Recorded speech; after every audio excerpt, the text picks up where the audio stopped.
Boa noite, pessoal. Tudo bem aí com vocês? Vamos chegando aqui para mais uma live de quarta-feira. Hoje, dia 1º de julho, né? Começando a segunda metade do ano. Tomara que seja uma metade do ano melhor do que a primeira, né? E para começar aí a segunda metade do ano, vamos ter uma live muito legal. Confesso que estou até com um pouco de medo aí, né? Receoso, porque o cara é um grande ídolo para mim, hoje o nosso entrevistado. Eu vi que ele já entrou na live agora. Ele estava terminando uma live agora, inclusive. Nosso convidado fez uma live aí muito legal com o Danilo Balu. Quem quiser ver depois vai estar lá no Instagram do nosso convidado aqui. Já vou falar o nome, que não é surpresa para ninguém, né? O Emerson Zerben. Ele acabou então de fazer uma live. E o nosso convidado está ao vivo aqui. Tá me escutando bem aí, Emerson? Tudo bem? Como vai? Boa noite, beleza? Tudo bem também. Legal. Tava montando uma mini pauta aqui, tava escutando a live de vocês lá. E eu vi até no finalzinho você falando sobre o livro do Balu, do Correndo com os Etíopes. É muito legal, viu, Emerson? Compensa demais ler, bem legal esse livro. Sim. O Danilo, ele tem umas opiniões assim muito autênticas e remetem muito à prática, né? E na verdade a prática é sempre que funciona, né? Então a gente tem que ter um olho no peixe, outro no gato, como se diz, né? Eu gosto muito das ideias dele e sempre que posso estou acompanhando aí, é bem interessante. Legal. Bom, muito obrigado, Emerson, por aceitar o nosso convite aí. Como eu estava até falando, você acabou de sair de uma live, de quarta-feira você já faz lives no seu Instagram. Já convido todo mundo para ficar ligadinho. Todas as quartas-feiras o Emerson traz um convidado especial do mundo da corrida, do mundo do treinamento esportivo, às 8 horas. E ele acabou uma live agora, já só subiu para o IGVT dele e já está aqui conosco também. Uma breve apresentação de um cara que dispensa comentários. Nosso convidado aí é natural de Santo Antônio do Sudoeste, do Paraná, nascido em 1973. Hoje eu só não sei se você está radicado em Taubaté ou Tremembé, é uma dessas duas cidades, né, Emerson? Você já vai falar já já. E é o grande campeão da São Silvestre de 1997, mas também tem grandes feitos aí, detém o recorde brasileiro dos 5.000 juvenil. Foi campeão já de prova de cross country, que não é muito falado aqui no Brasil, mas são provas duríssimas. E eu vou até explorar esse assunto, que eu tenho certeza que ajudou demais isso ele lá na subida da Brigadeiro.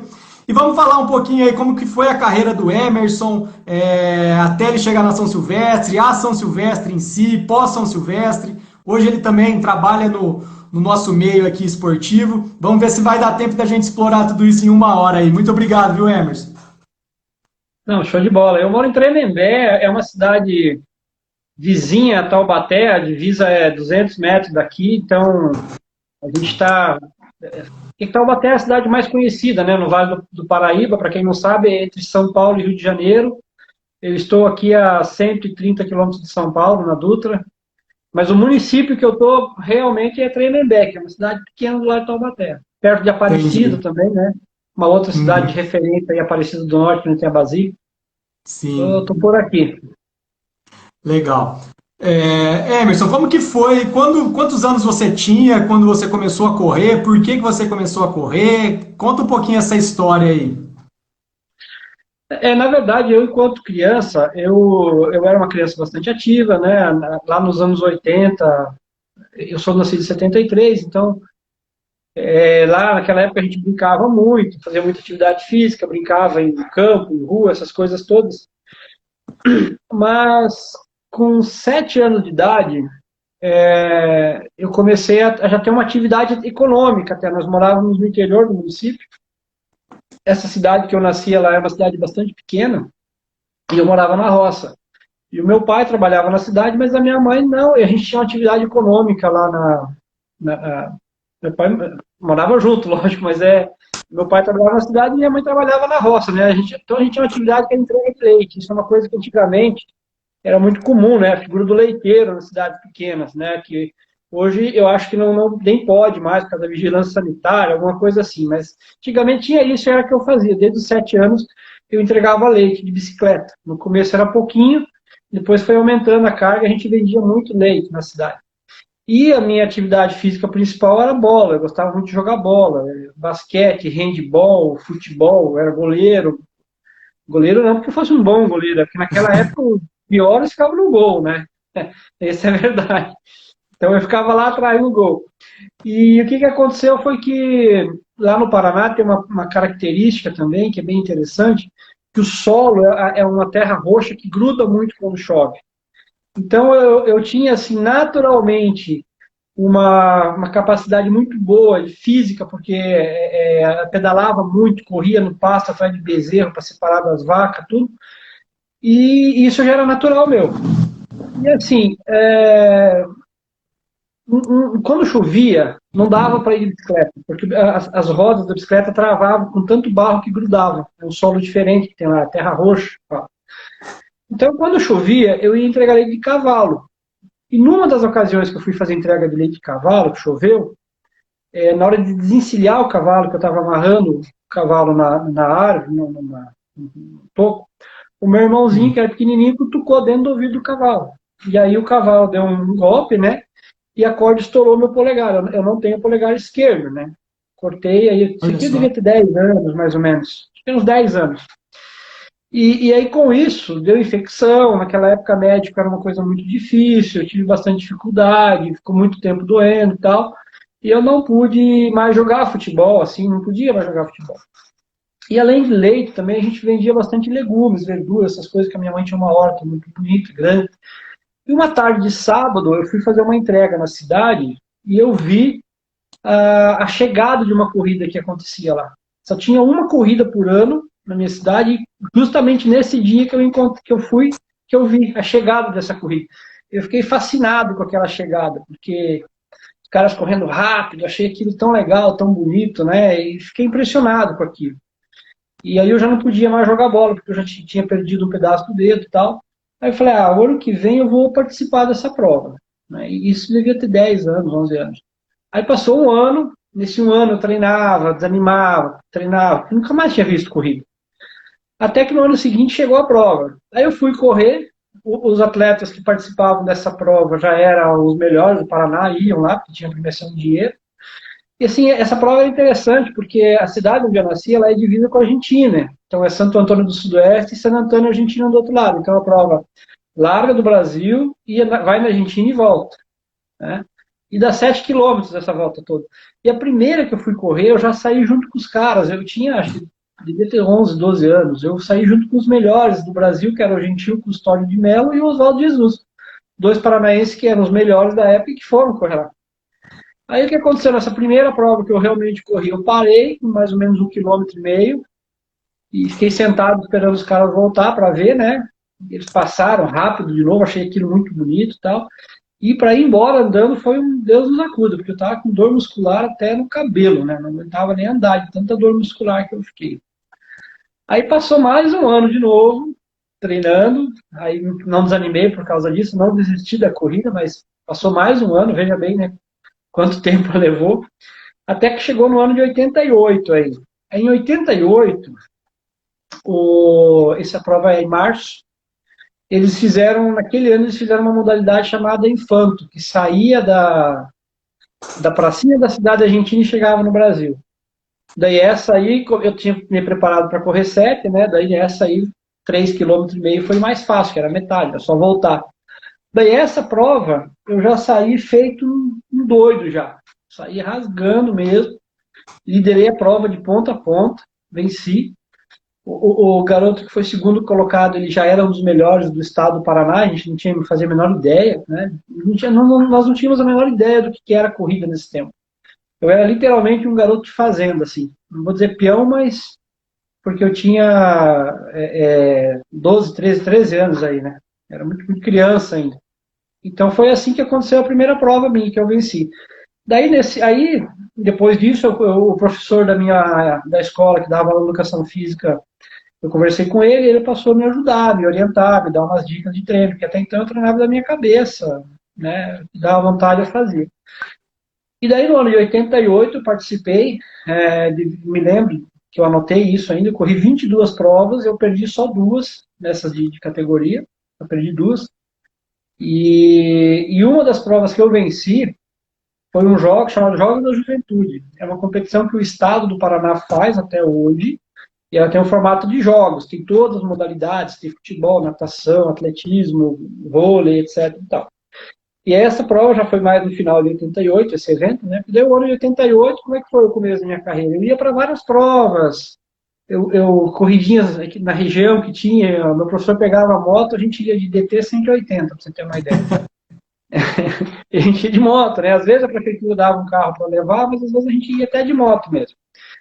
E aí essa prova que teve dos jogos, que foi, na verdade, aconteceu em Foz do Iguaçu, que é perto lá dessa cidade que eu nasci, essa prova eu não tinha a menor ideia de como que era correr em pista, tudo. Né?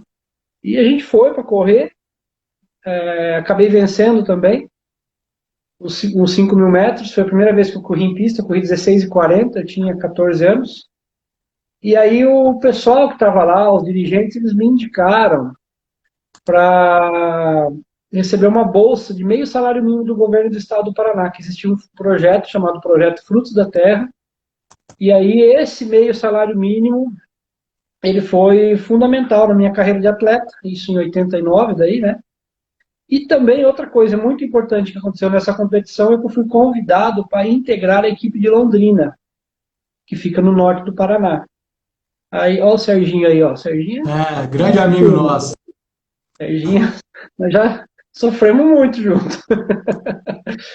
Aí a gente, eu fui para Londrina em final de 88, né? Eu saí de casa, fui para Londrina, eu tinha 15 anos. E ali eu tomei conhecimento realmente do que era o atletismo, do que eram as corridas. Muita coisa mudou na minha vida a partir de então, né? Mas foi uma mudança muito grande. E eu acho importante falar isso, porque eu tenho algumas bandeiras, né, que eu defendo aí no esporte, e eu acho que uma delas é você pegar essa garotada que se destaca um pouco e dar um incentivo para eles, né, para eles se tornarem atleta ou se manter no esporte durante um certo tempo, né, e isso foi muito, para mim foi impactante, porque eu trabalhava na roça, eu carpia no meio do milho, e vou te falar uma coisa, carpir no meio do milho é difícil, viu, quem já fez no verão ainda, porque o milho está alto no verão, é um negócio complicado de fazer. E aí o meu professor falou, olha, você foi indicado para uma bolsa e ganhou, foi contemplado. Falei, mas o que é isso? Vão te dar meio salário mínimo para você correr. Eu falei, de brincadeira, né? Não lembro exatamente o que eu falei, mas mais ou menos isso. Eu falei, você deve estar brincando. Que os caras vão me dar dinheiro para eu treinar, para eu correr, Aí ele falou, isso mesmo. Aí, no ano seguinte, durante um ano, eu recebi essa bolsa. Eu morei em Londrina 1 ano e meio, 1 ano e 8 meses. Aí eu fui campeão brasileiro. E aí depois vim para São Paulo na sequência, já em 1990. Vim integrar a equipe aqui em São Paulo. Então, o meu começo foi esse. Foi nesse início aí. E aí eu dei uma pesquisada aí na sua vasta história, né? Esse recorde juvenil aí foi em 92, foi lá na Ásia, como que foi? Bom, vou contar então a sequência dos fatos aí, né? Eu vim para São Paulo, eu tive muita sorte também, porque eu vim para São Paulo para uma equipe que na época não era grande, mas posteriormente veio a ser uma equipe muito grande. Havia acabado de chegar na equipe lá o Vanderlei Cordeiro de Lima, que também veio do Paraná, né? E ele acabou de chegar. Eu não conhecia ele no Paraná, vim conhecer ali. E passou a ser um colega de treino. Existiam outros atletas muito experientes já, que fizeram todo um cenário, vamos dizer assim, para acontecer as coisas que aconteceram na minha vida, né? Porque é importante que isso não foi sozinho, né? Não, sempre teve gente ajudando de um jeito ou de outro, né? Então ali estava o Vanderlei Cordeiro, estava o Passarinho, o Clodoaldo Lopes do Carmo, que foi finalista olímpico dos 3 metros com destaque, tinha uma Era a Funilense essa equipe? A Funilense. E a Funilense vem de funil. Não sei se você sabe a história de onde vem o nome Funilense. Não, o nome eu não sei. A Funilense, para a galera que não sabe, foi a maior equipe aí que mais vezes ganhou o Troféu Brasil e tal. E essa equipe, a sede dela era uma cidade chamada Cosmópolis, que fica perto de Campinas. E lá tem uma usina de açúcar e álcool, chamada usina Ster. Eu fui para lá, fui morar nas casas da usina lá. E existia uma estrada de ferro centenária lá, de uma fazenda onde eles traziam cana. Essa fazenda se chamava Fazenda do Funil. Então, a estrada de ferros, ela tinha o nome de Funilense. E quando eles foram registrar o clube, para formar um clube, uma associação, naquela época, a lei não permitia que se formasse um clube chamado Clube Usina Ster, que era o nome da usina. Naquela época, a lei não permitia isso. Como hoje tem clube de vôlei, né, que chama Nestlé, os times levam o nome do patrocínio. Naquela época não podia. Aí eles fizeram a homenagem à Estrada de Ferro, o nome dessa equipe. E assim eu fiquei lá, fiquei morando lá em Cosmópolis, depois eu fui para Campinas. Nessa época eu treinava com o Asdrubal Ferreira Batista, era um treinador, ele era professor da Unicamp, dava treino lá no SESI, em Santo André, ele treinava Adalto Domingues nessa época, e treinava, e esse projeto da usina estava começando, então os caras já pegaram ele, que estava ali em Campinas, para ser o nosso treinador. E, bom, o Asdrubal foi assim, uma pessoa muito importante na vida, não só minha, e eu acredito que ele é um cara que foi importante, acredite se quiser, eu acho que ele foi importante até para o Marilson, porque o Asdrubal faleceu em 1992, em março de 92, nós fomos disputar o Campeonato Mundial de Cross em Boston, e no dia que nós chegamos, na manhã que nós chegamos, ele teve um infarto, ficou uns dias na UTI e acabou falecendo, infelizmente. Mas ele é um cara muito avançado no tempo dele no treinamento. Para você ter uma ideia, hoje a Biblioteca de Educação Física da Unicamp leva o nome dele. Então ele é um cara assim que já era muito bem conceituado, certo, né? E o Gomes está perguntando, aí foi junto com o Riley que eu corri o Mundial, eu já vou chegar ali, tá bom, Gomes? E aí é o seguinte, aí em 92 o Arthur faleceu, o dono da equipe acabou convidando o Ricardo D'Angelo para ser o novo treinador, né? Que veio a ser o treinador da equipe depois. Eu vinha treinar com o Ricardo posteriormente, mas naquele ano de 92, eu e o Clodoaldo Lopes do Carmo, nós optamos por não treinar com o Ricardo, porque isso era em março, e em setembro eu tinha o Campeonato Mundial de Juvenil. E o Clodoaldo tinha a Olimpíada, né? De Barcelona. E a gente não queria mudar os treinos, queria seguir a mesma linha de treino. E o Adalto Domingues, ele seguia a mesma linha de treino ele era da escola do Asdrubal. Ele foi atleta do Asdrubal a vida inteira. E o Adalto, assim, hoje ele é muito conhecido por ser o técnico do Marilson, mas o Adalto foi um baita de um atleta. Um cara espetacular, no 3 metros com obstáculo. Chegou a correr, acho que 25 segundos no último 200 dos 5.000. Cara, era muito rápido na chegada, muito técnico, estudava muito bem as provas. Era um cara muito inteligente, né? Ele é muito inteligente até hoje, mas como atleta ele era um atleta inteligente. E a gente queria manter a linha de treino dele. Aí no ano de 92, eu e o Adalto eu e o Clodoaldo ficamos fazendo o treino do Adalto, íamos a São Paulo, treinávamos em Americana, tinha a pista sintética, e o Tião Fotos aí, um abraço, Tião, obrigado, viu? Sua aventura no biatlo não foi boa. No biatlo, não. Não é nada igual o martelo, né? Pro fundo. E aí, nesse ano de 92, tinha esse Mundial. O Clodoaldo, na Olimpíada, foi finalista olímpico e eu fui para o Mundial. No Mundial, na semifinal, eu corri 13,59. 92, que é o recorde brasileiro até hoje. E quem ganhou a minha semifinal foi o Haile Gebrselassie, né, que é um cara muito conhecido aí. Sim. O outro cara que correu no Mundial comigo também, que foi o vice-campeão, é o Guerrouche lá do Marrocos. Mas não foi só o Haile. Então, na minha final, também estava o Guerrouche lá do Marrocos, que foi vice-campeão. Aí na semifinal eu fiz 13,59.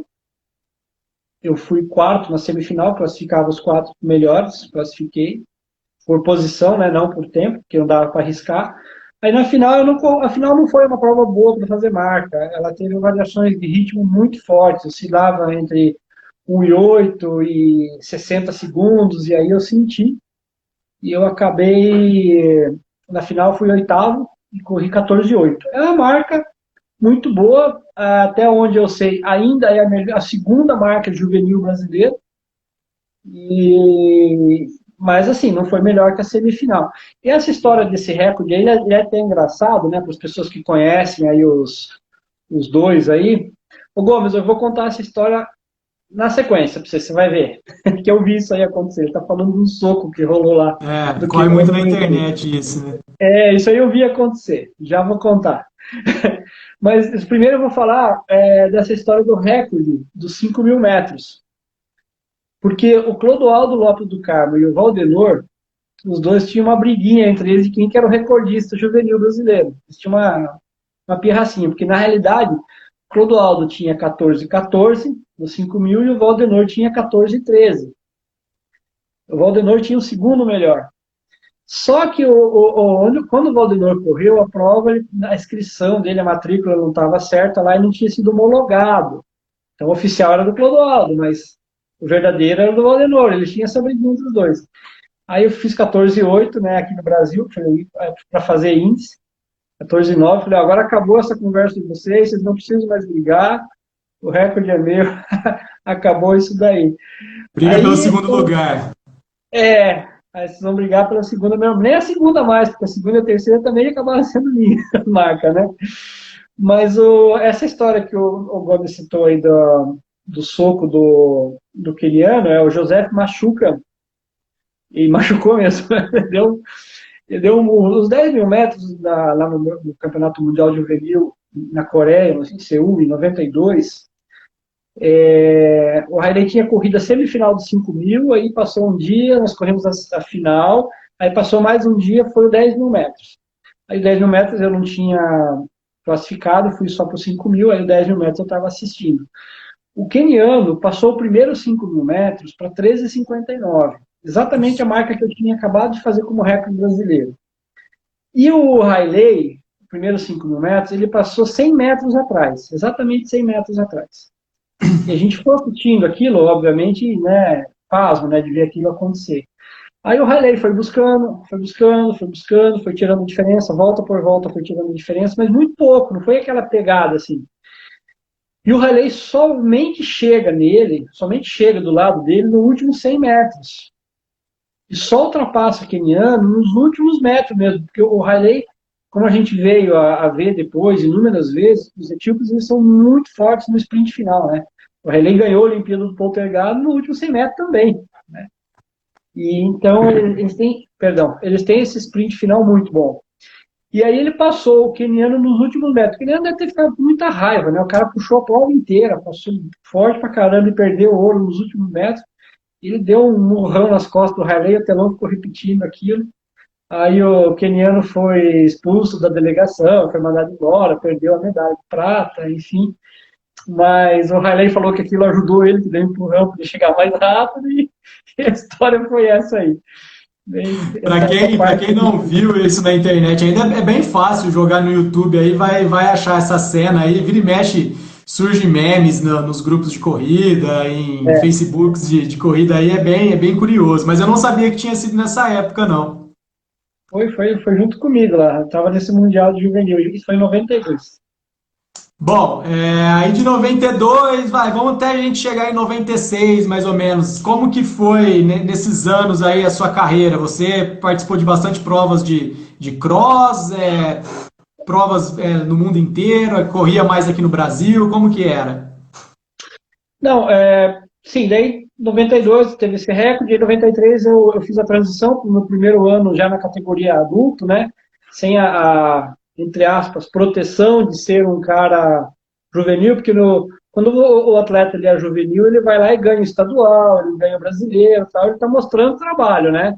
Aí o cara entra pro adulto é pancada. E o meu primeiro ano de adulto eu realmente sofri bastante. Eu levei foi um ano bem difícil para mim, acima de tudo, porque eu fazia treinos bons, mas eu não conseguia correr bem. Isso foi uma coisa que me deixava intrigado. Eu tive dificuldade, inclusive, para repetir as marcas que eu tinha feito enquanto juvenil, né? Uhum. Então, foi um ano bastante difícil. Daí, em final de 93, eu decidi mudar de treinador eu falei, vou treinar com o Ricardo, porque o que era o cenário, né? Eu estava lá em Campinas, em Cosmópolis, a gente treinava na pista da Unicamp, em Campinas, e tinha a equipe tinha um micro-ônibus que levava os atletas para treinar na pista, né, todos juntos, e só chegava lá só eu que tinha outro treino, né, eu treinava com o Adalto e os outros treinavam com o Ricardo D'Angelo. E, assim, naquela época, a gente não tinha facilidade de comunicação que tem hoje, né, não existia WhatsApp, não tinha nem internet nessa época aí. Falar por telefone era só para telefone fixo, então precisava coincidir com os horários. E o Adalto estava o Serginho aí. E o Adalto estava numa fase na vida dele que ele trabalhava, tinha 11 empregos, coisa louca, né? O cara não conseguia falar com a gente e tal. Daí eu falei, olha, eu vou treinar com o Ricardo porque ele está aqui e tal, e agora ele não estava conseguindo treinar mesmo, né? O Clodoaldo foi para os Estados Unidos treinar lá com o pessoal do Joaquim Cruz e eu fui treinar com o Ricardo D'Angelo. Aí, 94 foi um ano que muitos treinos eu não conseguia terminar do Ricardo, eu sofri um pouco para me adaptar, mas quando eu me adaptei com o treino dele, eu dei um salto muito grande assim de rendimento. Realmente para mim foi muito bom. Eu fiz 95%, sei lá, próximo a isso, dos meus melhores resultados treinando com o Ricardo D'Angelo. Então, é um treino que ou vai ou racha, né? Mas, enfim, naquela época eu fui, né? E foi muito bom, assim. E aí, 94 também foi um ano difícil, mas já foi um ano de começar a melhorar, já foi um ano de começar a ganhar umas corridas no geral já, então eu tinha aí 20 anos, né? Tinha acabado de completar 20 anos, eu fiz 21 anos em julho, no meio do ano, faço aniversário. Semana que vem, por acaso, vai ser meu aniversário. Dia E 7 eu vi aí, aí, parece, né? dia 7, dia 7.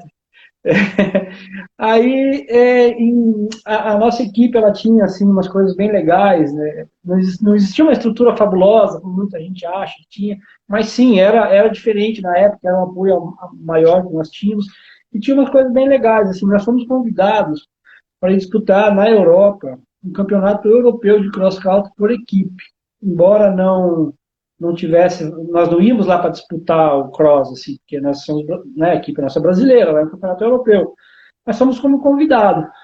E aí foi a primeira vez que eu corri o cross lá, esse tipo de competição, né? Eu já havia disputado já brasileiro de cross-country, sul-americano de cross-country, já tinha disputado essas provas, mas o europeu é diferente, tal, foi uma competição bem bacana. Daí nós corremos lá, acho que duas ou três provas, e uma dessas provas foi um cross que acontece no sul de Portugal.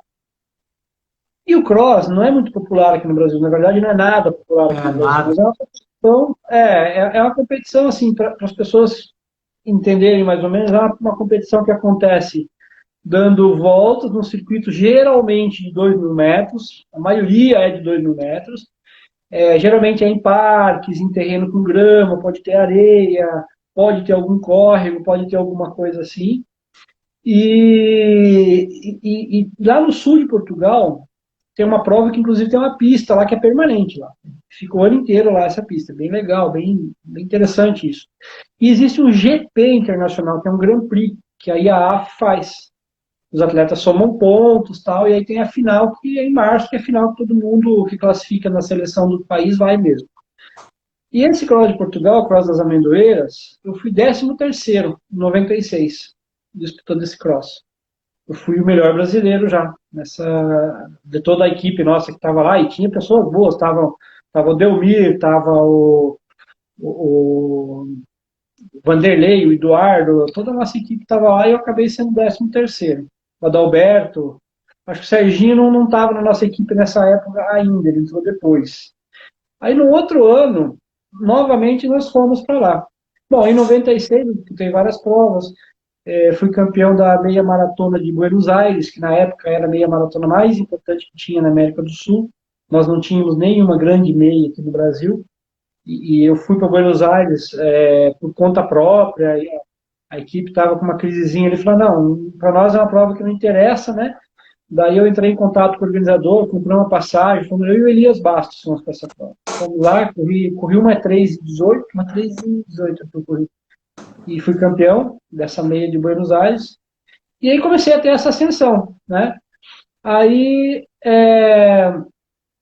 em 96, aí em 97, isso não foi em 95, em 96 nós voltamos para correr na Europa os cross country.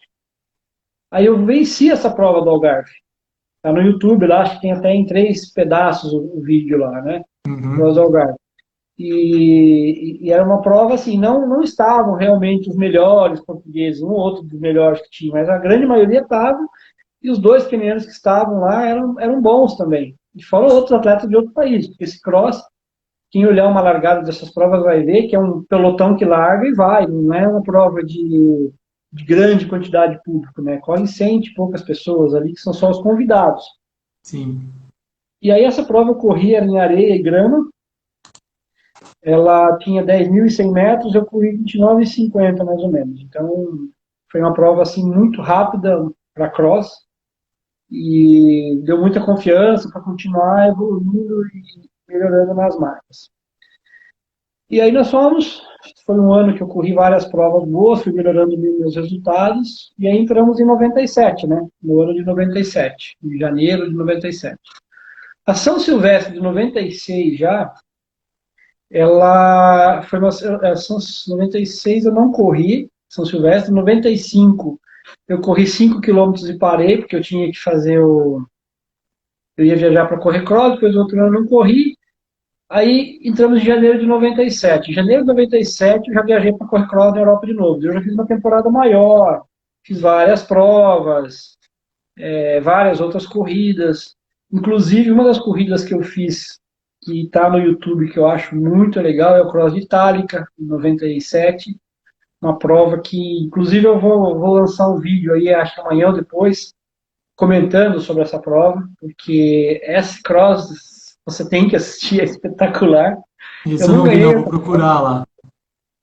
Depois do teste, qualquer coisa eu te mando o vídeo, o link, me cobra que eu Beleza. te mando. Aham. Eu fui sexta, eu acho, nessa prova, eu nem lembro, mas eu corri muito nesse dia. Eu corri uma coisa espetacular e choveu muito, né?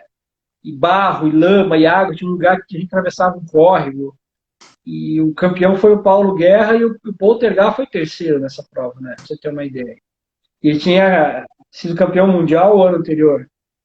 Então, o cara assim, foi campeão mundial depois, alguns meses depois, ele foi campeão mundial, né? No mês seguinte foi campeão mundial. Quer dizer, o cara estava lá em cima, né? No auge dele. Aí teve essa prova, depois eu corri também a meia maratona de Tóquio, eu estreiei a meia maratona em 96, com 1 hora, 1 minuto e 36 segundos, foi minha estreia lá em Tóquio. Fui 10º colocado, com 1 hora, 1:36, para você ter uma ideia. E aí, 97 foi um ano que eu comecei a ascender, né? Eu fiz o meu melhor 5.000 metros de pista, eu corri 13:35. Na pista, eu corri 7:57 nos 3.000 metros. No final do ano de 97, eu subi para Campos para treinar tal, e aí nós fomos convidados para um revezamento no Japão, onde eu abri, fiz primeira perna, e eu corri 27:59, foi a primeira vez que eu baixei de 28. Caracas. Então, assim, isso foi já em novembro já, de 97, né, uns 40 dias antes da prova. E aí foi assim, realmente eu estava muito bem preparado, mas o meu alvo não era São Silvestre, o meu alvo era o cross country.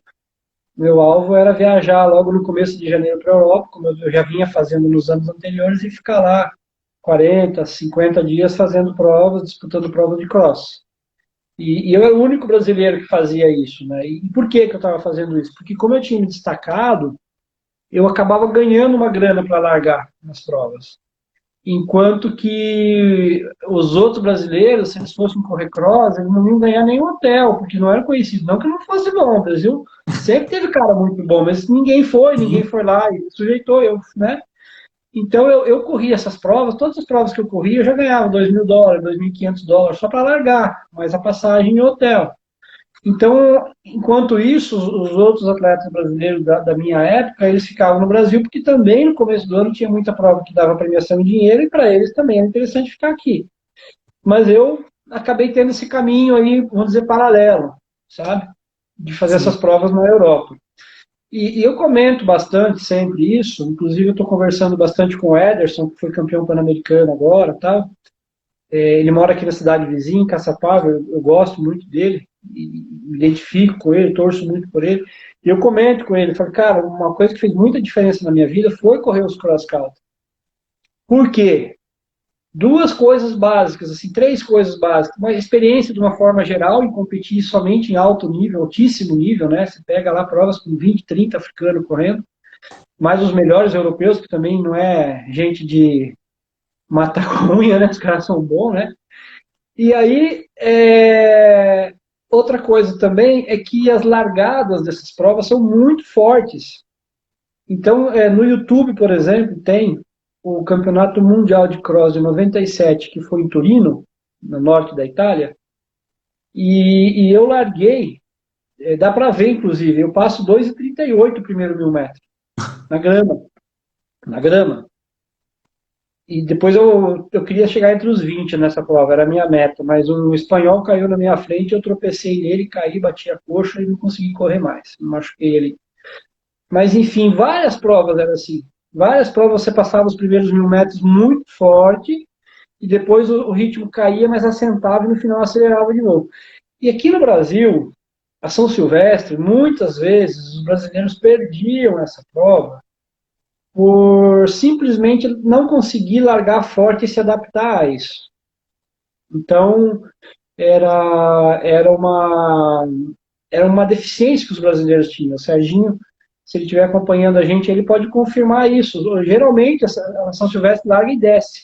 Os brasileiros não tinham esse hábito de passar os primeiros 3 quilômetros abaixo de 8 minutos, né? Ou que seja 8 e baixo, ou abaixo de 14. Sempre a gente até acompanhava, mas porque até os 5 vai, mas depois quebrava todo mundo, né?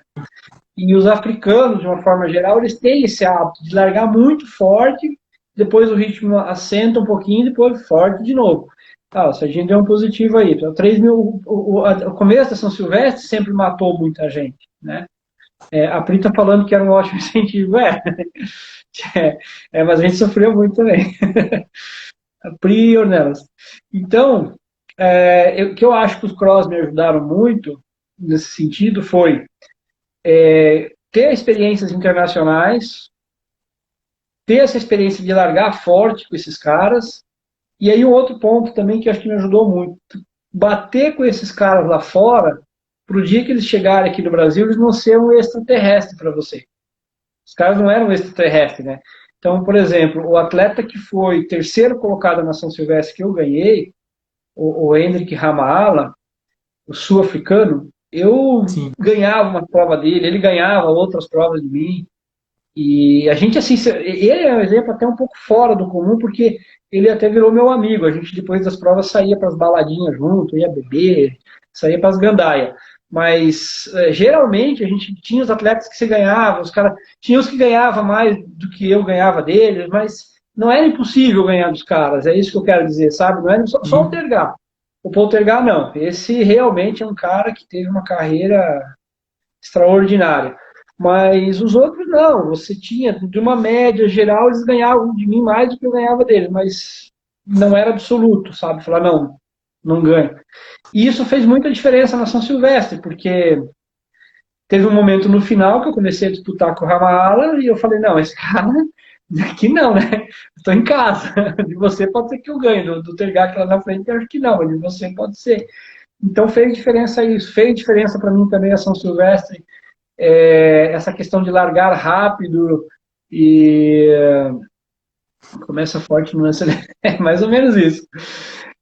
Fez diferença também ter essa capacidade de largar rápido, estava acostumado com isso, sabe? Passar os primeiros quilômetros rápido, depois dar essa sentada aí, depois vai sprint de novo mesmo. Então, tudo isso me ajudou demais. Eu acho que Hoje os meninos aqui precisavam sair um pouco, né? Competir fora, tudo. Mas é uma coisa que é complicada, porque assim, hoje um brasileiro, se você vai correr na Europa, o cara tem dificuldade até de entrar nas provas, né? Porque muito, alto círculo ali da elite mundial é muito disputado para entrar. Então, e não vai ganhar dinheiro. Muito pelo contrário, vai ter que pagar para ir correr.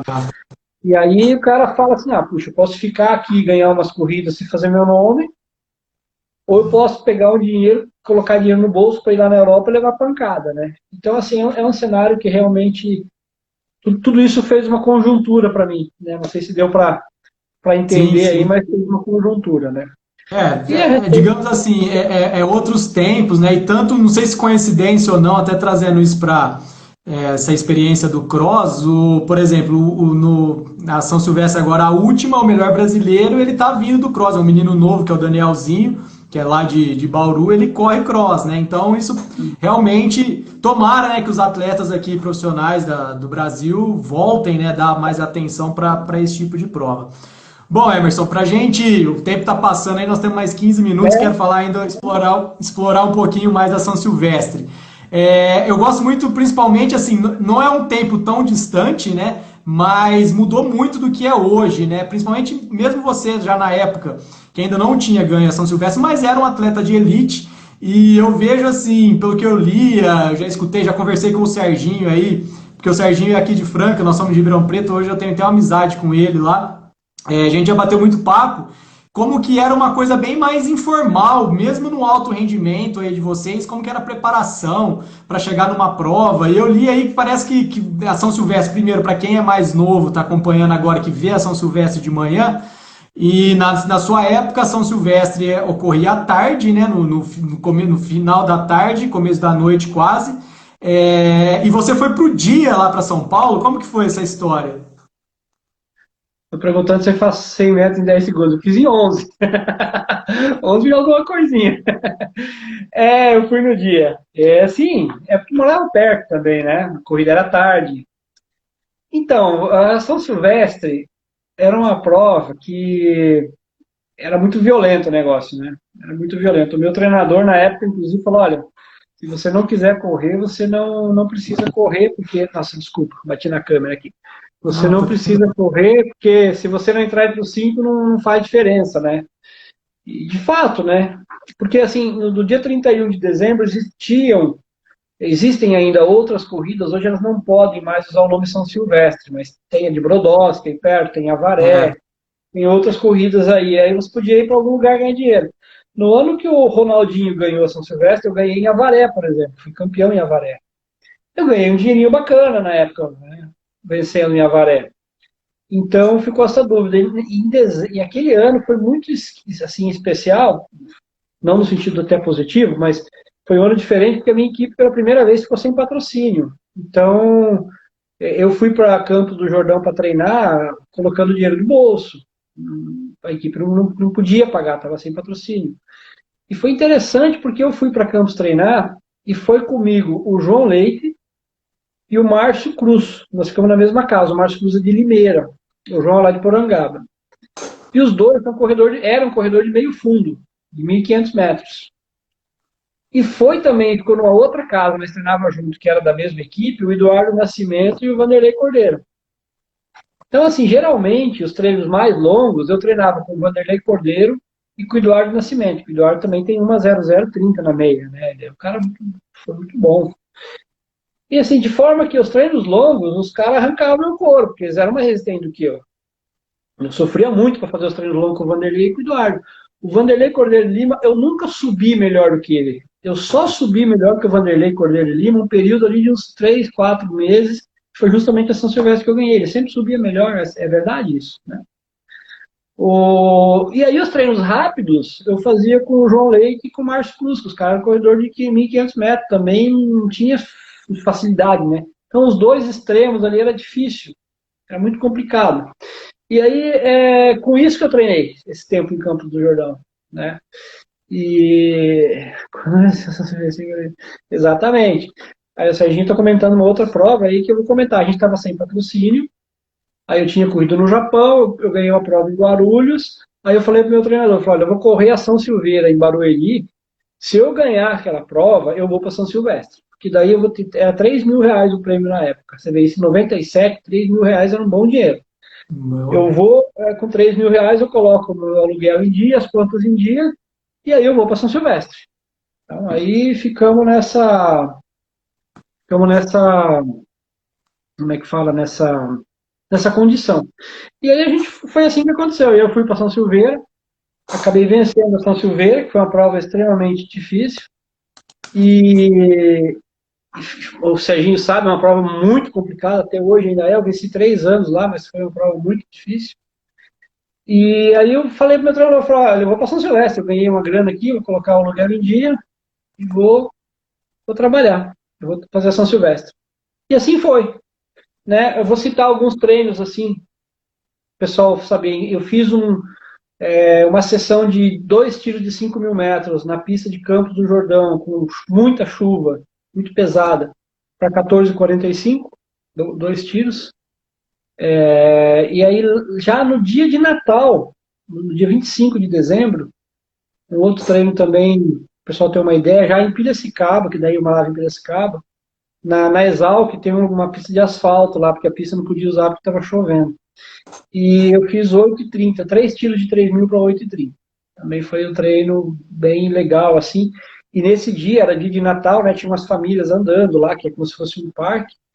E aí um cara falou assim, que esse louco tá correndo, ele acha que vai ganhar São Silvestre, certo? O cara falou isso ainda, né? Eu fiquei quieto, porque eu vou falar o quê, né? Eu fiquei imaginando o que ele pensou depois, né? Que eu ganhei a São Silvestre. E Piracicaba ficou muito conhecido, lógico, no Brasil inteiro, né? Aí, esses eram os treinos que eu fiz. Aí, para ir para São Silvestre, eu tive uma situação que eu fazia muito isso, não só nas provas importantes, mas eu fazia também muitos treinos.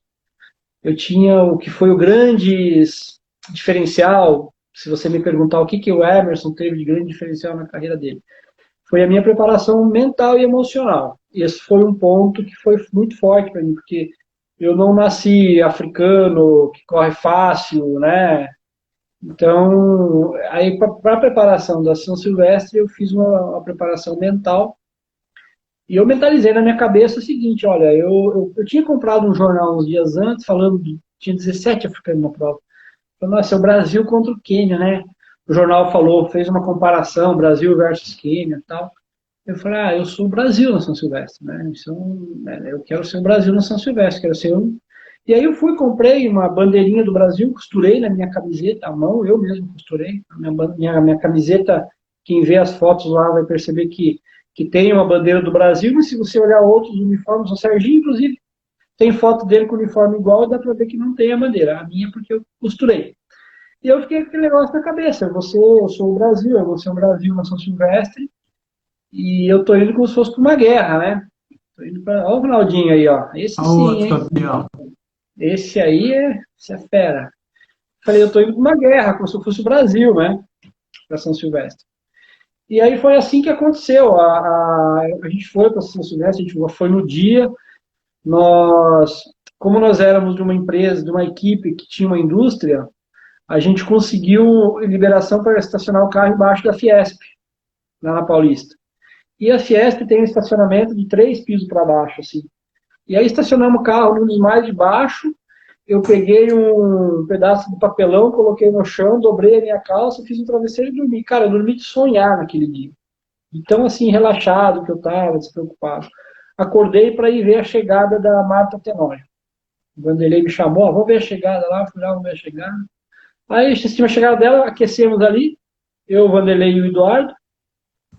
Saímos trotando, fomos lá, entramos na zona de largada e largamos já. Aí a prova estava toda na minha cabeça. Eu já tinha assistido o vídeo, sabendo quantos minutos falta. Eu fazia uma preparação mental muito boa, porque como eu me machucava muito, toda vez que eu entrava em forma, eu tinha na minha cabeça o seguinte, eu não posso amarelar. Cara, eu não posso amarelar, porque eu não sei se eu vou ter outra oportunidade de chegar aqui tendo feito o treino que eu acabei de fazer. Né? Todas as vezes que eu corri bem, foi assim que eu pensei. Eu tenho a meia maratona minha, eu tenho 1 hora, 1 minuto e 13. O Serginho tem 1:14, se não me engano. E quando eu corri essa marca, foi no Japão, a minha cabeça eu não posso amarelar, cara. Porque o atleta, às vezes, ele quer amarelar, o cara tá morto, tá arrebentado, as pernas não aguentam mais, o peito tá doendo, a cabeça fala, para, filho, acabou, tá bom. Então eu fiquei com esse pensamento na minha cabeça, eu não posso amarelar. E aí eu fui com esse pensamento para a prova, aquela questão do início da prova já foi tranquila, assim, relativamente tranquilo, porque estava preparado. Na descida da Brigadeiro encontrei o Henrique Ramaala, cumprimentei ele, combinei que depois a gente ia tomar uma cerveja, que acabou não acontecendo, que eu tive que ir para o antidoping e não vi mais ele naquele dia. E no final da prova, aí sim, uma coisa muito importante que aconteceu, é que as pessoas ao longo da prova gritavam o nome do Poltergar, porque ele já tinha vencido 3 anos, ele era muito famoso, a mídia falava muito dele, todo mundo gritava o nome dele. E no final, as pessoas sabiam que tinha um brasileiro, mas acho que elas não sabiam o meu nome, eu não sei porquê, mas elas não gritavam o meu nome, elas gritavam Brasil. Então isso, delas gritarem Brasil no final, com tudo que eu tinha feito a preparação mental minha, que eu era Brasil ali, eu tinha a bandeira do Brasil na minha camiseta, aquilo me deu uma adrenalina impressionante, porque no começo da subida eu estava brigando com o Ramaala, ele deu um tiro, eu fui junto. Quando ele deu o segundo, eu falei, agora que ele soltar, eu não solto mais. E foi assim que aconteceu. Ele soltou, ficou, eu fui embora. Eu não esperava, de fato, ganhar do Poltergar. Eu olhava para trás porque eu estava procurando ver se o Vanderlei vinha chegando ou não, porque o Vanderlei subia melhor do que eu. E tinha um carro para o primeiro brasileiro. E a disputa do carro era entre eu e ele. Então eu estava ali vendo se eu ganhava, né? De olho no Vanderlei. E assim, eu tinha na minha cabeça já quantos segundos faltava para a chegada em todo o momento que eu estava. E quando virou para entrar virou na Paulista para chegar, eu sabia que ali era coisa de 50 segundos. E a gente que treinava, tinha um slogan, a gente falava até uma besteira, mas a gente falava muito assim, nem que eu morra, agora eu vou. A gente falava muito assim entre nós, né? Agora é o último tiro, velho. Nem que eu morra, sabe? Quando você tá ali com o grupinho treinando, tá todo mundo esbaforado, sabe? Colocando o coração para fora. Nem que eu morra, agora eu vou. E aí a chegada do Silvestre foi assim, nem que eu morra, eu vou sair na foto com esse cara. Porque na minha cabeça, entrando na Paulista, o Tedgar ia dar uma arrancada. Né? Ia fazer uma arrancada forte. Mas eu arranquei também ali o vídeo, às vezes não dá para ver muito bem, você não percebe olhando no vídeo claramente, mas eu entrei na Paulista acelerando muito forte, porque eu coloquei na minha cabeça, agora são 50 segundos, e aí tem uma outra coisa que o atleta altamente treinado consegue fazer, que para o amador é mais difícil, demanda muita experiência, é você conseguir olhar, imaginar uma distância que você tem para percorrer e fazer ela de forma que quando você termine, você gastou toda a energia que você tinha para gastar e não quebrou antes e nem quebrou depois. Né? Porque se eu quebro um pouquinho antes, eu não chego no final forte. Não chego. Né? Chego, né? E se me sobra energia, é um desperdício, porque eu estou ali para competir, aquele momento é único. Como eu falei, eu não sei se o ano que vem eu tenho uma outra oportunidade.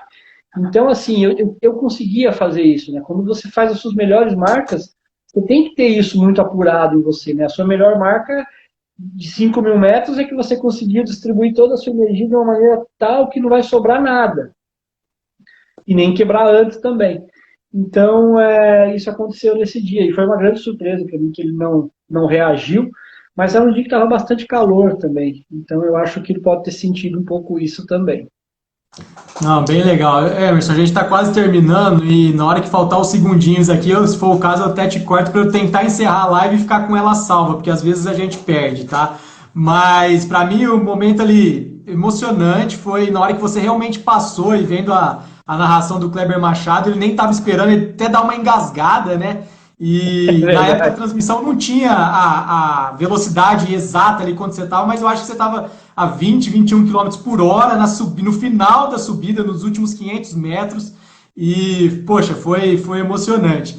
Até tem muita gente participando aqui, a gente queria até ler todo mundo, mas nem vai dar tempo, porque o papo foi muito bom. Mas só uma curiosidade até para você saber, né? Eu acho que muita gente até te falou isso. Como eu falei, a prova era no finalzinho da tarde. E o pai do Rafael, que é o meu sócio aqui do Vai Correndo, o cara é maratonista, foi maratonista amador, mas teve tempo de prova para baixo de 3 horas, na época bem difícil aí na década de 80. E o Uhum. Rafael aí conta, ele é menino, que o pai dele pegou e já gastou todos os. Gostava de corrida, gastava todos os fogos, gastou todos os fogos do ano novo que ia ser comemorado à noite na hora que você ganhou. Então ele Que conta essa legal. história, sempre ele conta. E na hora que eles chegaram na festa de ano novo, já tinha acabado todos os foguetes, porque soltaram aí com você. E um outro amigo nosso hoje também brincou, falou assim: ó.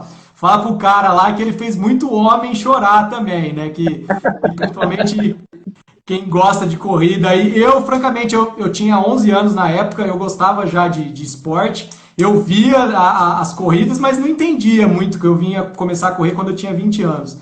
Mas, cara, sempre que eu vejo, eu fiz já 4 maratonas, sempre que eu vou estar ali no hotel à noite, eu vejo os vídeos. Poxa, é demais essa história. E foi aquele negócio, não foi por acaso, porque vendo a prova inteira, você foi ali a prova inteira, desde o começo. Você, o Vanderlei, o Ramala, o Serginho no começo, e o Tergá, e lá no final você conseguiu essa façanha aí, poxa, foi demais. Dentro dos feitos aí, dentro do Ronaldinho, do Vanderlei em Olimpíadas, e essa chegada sua aí, para mim, são 3 momentos marcantes aí dentro da corrida de rua do Brasil. Emerson, agradeço demais e já deixo os últimos minutos aí para você fazer as suas considerações finais. Tinha muita coisa para a gente explorar aí, quem sabe futuramente a gente marca uma outra live aí para bater papo. Ah, com certeza podemos fazer. Eu vou fazer um pedido para a galera que está acompanhando. Dá uma olhada lá no Instagram do Ronaldo da Costa. Ele está com uma promoção bem legal. Está Sim, fazendo uma competição aí, uma medalha de Berlim. Eu acho até que eu vou fazer, e aí já respondo uma pergunta que foi feita se eu estou correndo. Eu corro muito menos do que eu gostaria. Os meus tendões não permitem mais que eu corra. Então eu consigo muito pouco, porque é uma história de genética. Aí eu estou com as panturrilhas meio estouradonas.